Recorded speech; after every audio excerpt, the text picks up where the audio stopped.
Saudara, polisi menetapkan 10 orang pemerkosa terhadap seorang remaja perempuan di Parigi Motong, Sulawesi Tengah. Sementara masih ada satu pelaku yang diperiksa yang berstatus sebagai anggota Brimob Polri. Seorang remaja putri berusia 15 tahun di Parigi Motong, Sulawesi Tengah diperkosa 10 orang pria. Polisi bilang peristiwa pemerkosaan terjadi sejak Mei 2022 sampai Januari 2023. Peristiwa terjadi di lokasi dan beberapa tempat berbeda. 5 pelaku pemerkosaan telah jadi tersangka dan ditahan, sementara 5 pelaku lain masih dicari. Tak hanya itu, polisi juga bilang masih ada pelaku pemerkosaan yang diperiksa yang berstatus sebagai anggota Brimob Polri. Keterlibatan anggota Brimob itu didapat dari pengakuan korban. Saksi-saksi yang sudah kita periksa, baik saksi korban, kemudian orang tua dan juga teman-teman di seputaran korban sebanyak 10 orang.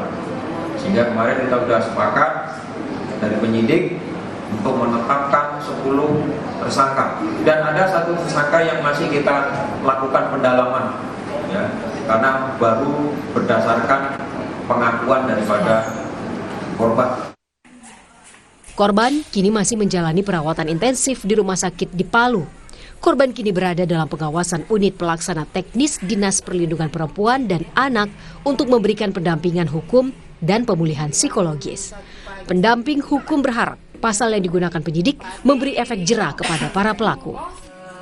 Selain kami mendampingi untuk layanan kesehatan korban saat ini, kami juga akan fokus mengawal proses hukum yang saat ini lagi berproses di Polres Parimo.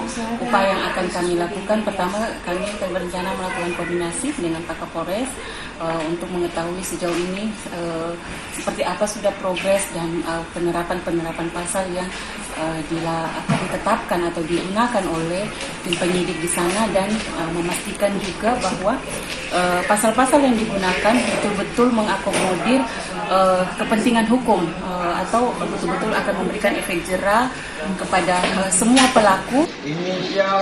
Hingga saat ini masih ada 5 orang pelaku pemerkosaan yang masih melenggang bebas. Pemerkosaan anak dijerat dengan Undang-Undang Perlindungan Anak dengan ancaman penjara paling lama 15 tahun penjara. Tim Liputan Kompas TV.